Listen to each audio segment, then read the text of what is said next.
Thank you for that report, Ian Keitani. Well, tonight, Treasury Cabinet Secretary John Mbadi is on the spot after admitting to misleading Kenyans over the controversial 5 trillion shillings infrastructure fund in official court papers filed recently at the Milimani High Court. The Treasury boss saw an affidavit confessing that he misled Kenyans on the establishment of the National Infrastructure Fund. Appearing before a joint sitting of the Departmental Committee on Finance and National Planning on Public Debt and Privatization, Mbadi made a declaration that will prove false. And as KTN's Daniel Kariuki now tells us, the National Infrastructure Fund bill has been introduced for the second reading in the National Assembly. Treasury Cabinet Secretary John Mbadi, while appearing before a joint sitting of the Departmental Committee on Finance and National Planning and the Select Committee on Public Debt and Privatization in January, said that the National Infrastructure Fund had already been established as a limited liability company. We believe that by investing in infrastructure, we'll even give intergenerational equity to future generations by being used for their when that time comes, they will still use it. But on sovereign wealth fund, it's even more explicit, and that is with you. The bill is with you in the National Assembly. It's now emerging weeks later through a supplementary affidavit filed last week at the High Court that Mbadi misled the country.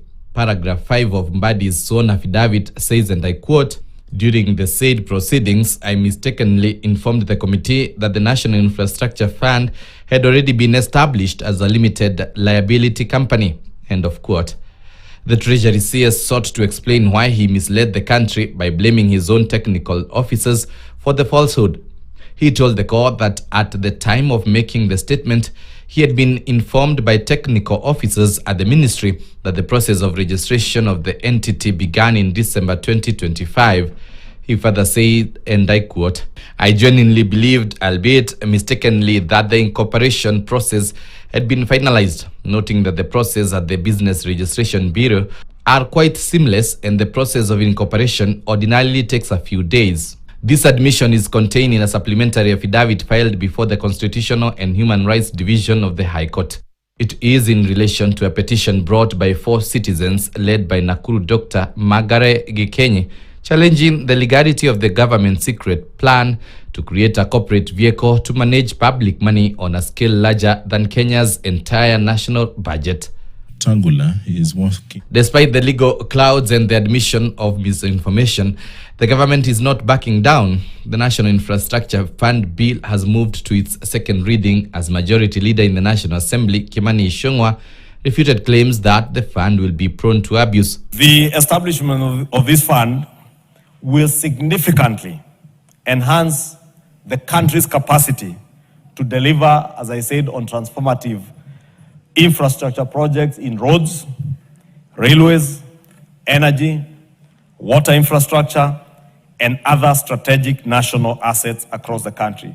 If you continue running the economy the way we are running, we would only be able to build a partially 30 to 90 kilometers per year, Honorable Speaker.